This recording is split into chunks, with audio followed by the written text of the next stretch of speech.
Muy buenos días, mi nombre es Claudia Andrea Ramírez Camacho. El día de hoy vamos a socializar los cambios y la generación del derecho constitucional.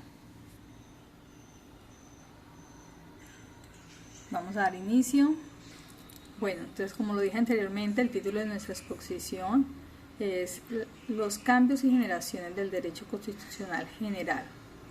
Desde el siglo XVIII se han desarrollado cambios en la estructura del Estado.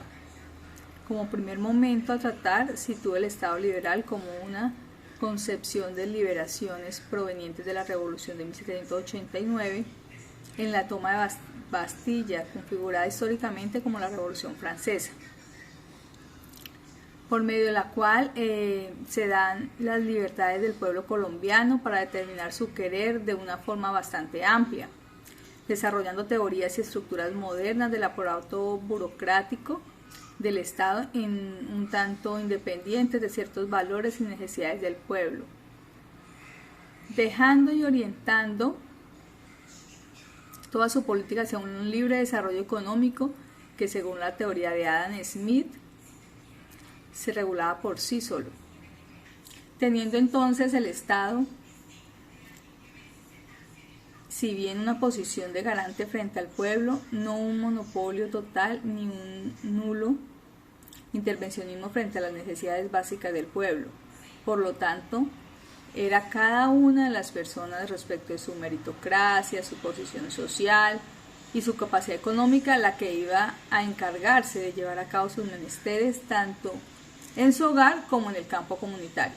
Sin embargo, la doctrina y los ilustres pensadores, a medida que pasaba el tiempo, se dieron cuenta que este Estado liberal, basado en un constitucionalismo liberal del siglo XIX, tenía ciertas falencias, en la medida en que encontraron la falla estructural del mercado respecto a la monopolización del mismo, las cuales inhibían el progreso totalitario en todas las capas o esferas sociales. Eso lleva a que la riqueza se acumula en ciertas esferas sociales, como son sobre todo en las élites, y además de eso que históricamente se han configurado pues como las aristocracias, y esto pues conllevaba a un estancamiento social. Bueno, respecto del derecho constitucional, se consideró modificar este liberalismo mismo hacia una esfera más igualitaria, es decir, hacia equilibrar la balanza. Es debido a esto que surgen los nuevos constitucionalismos, como se ha visto en clase, haciendo un cambio a un proceso de transición respecto del Estado liberal al Estado social y democrático de derecho, donde el Estado, por medio del constitucionalismo jerárquico, se compromete a cumplir una posición de garante respecto a las necesidades básicas insatisfechas de la población. Esto quiere decir que ya no es el mercado el ente que va a regular las necesidades del pueblo, sino que será tanto el Estado la persona o ente que va a llevar a cabo, por medio de sus ramas, su personalidad jurídica y sus entidades descentralizadas, como lo consagra la Constitución, una serie de proyectos que pretenden complementar todas las necesidades del pueblo. Por ejemplo, la salud, la educación y la seguridad van a ser cuestiones que el Estado, dentro de las ramas del poder, según la teoría de Locke, va a llevar a cabo en función de un mejor desempeño. Esos enunciados antes mencionados corresponden a un aspecto simplemente teórico. Una máxima que se ha desarrollado doctrinalmente.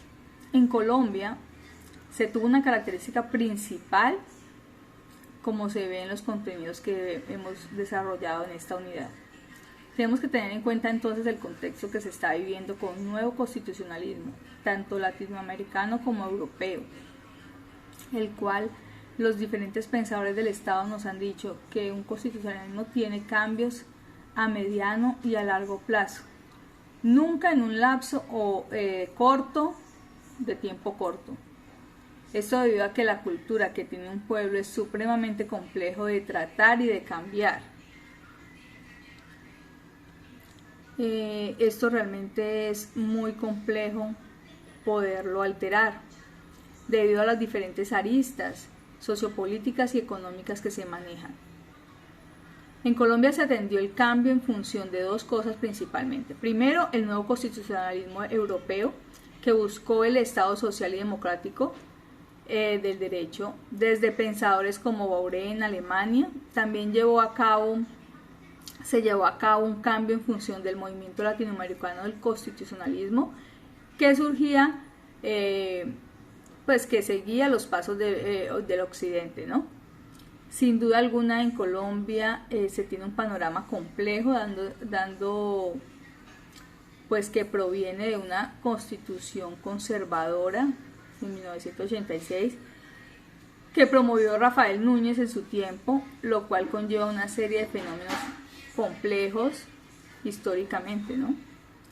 Se tiene una concepción un tanto liberal y poco garantista del Estado. El intervencionismo como propuestas supuestamente radicales, como lo es la expropiación, rayan con la cultura y el énfasis que tiene el ciudadano común del siglo pasado en Colombia.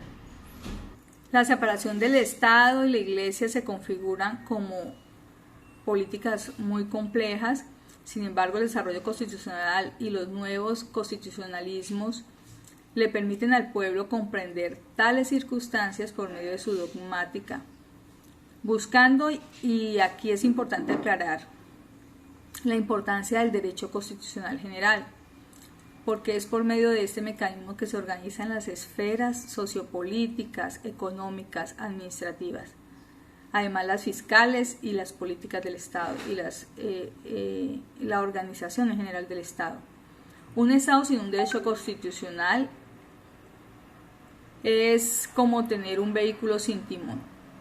No se puede desarrollar entonces en ningún momento un Estado sin un constitucionalismo que dirija el enfoque que tiene la nación.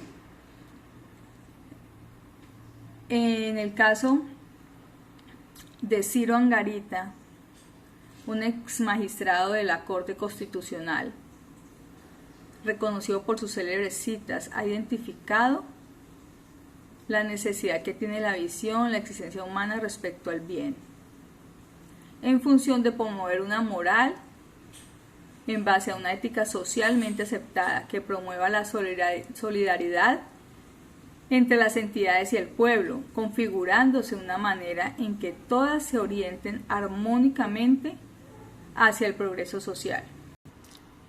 Entonces se concluye como primera medida que el constitucionalismo nuevo, tanto en Latinoamérica, basándose en Europa, ha tenido unos cambios drásticos respecto a los modelos de organización y ejecución de los roles del Estado.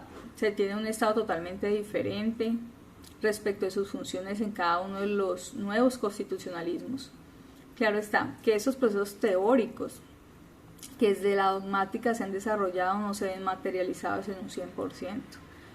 La realidad o en la práctica el Estado social derecho, dado el nuevo constitucionalismo, pues plantea unos ideales que son supremamente complejos de materializar, como son en caso la descentralización de las entidades territoriales o la completa cobertura de los sistemas de seguridad o de educación, que son unos utópicos, por así decirlo, que realmente conllevan una serie de tiempo poderlos desarrollar y verlos obviamente materializados. De todas formas, por más de que estos enunciados sean difíciles, se ha logrado unos avances en estas temáticas. Sin embargo, de tenerse en cuenta que estamos lejos de desarrollarse pues en un 100%, ¿no? E incluso en algunas circunstancias el Estado, al tener tantas funciones, que de por sí pues manejar esta figura estructural del constitucionalismo es algo muy complejo, como se ha demostrado. Entonces el Estado en ocasiones se queda muy corto frente a su cumplimiento. Por lo tanto, ha de tenerse en cuenta que estamos en un proceso de transición, de ejecución, no de culminación. Eso quiere decir que el trabajo debe seguir estando orientado hacia el progreso. Bueno, profesor, espero haya sido de su agrado esta exposición. Feliz día.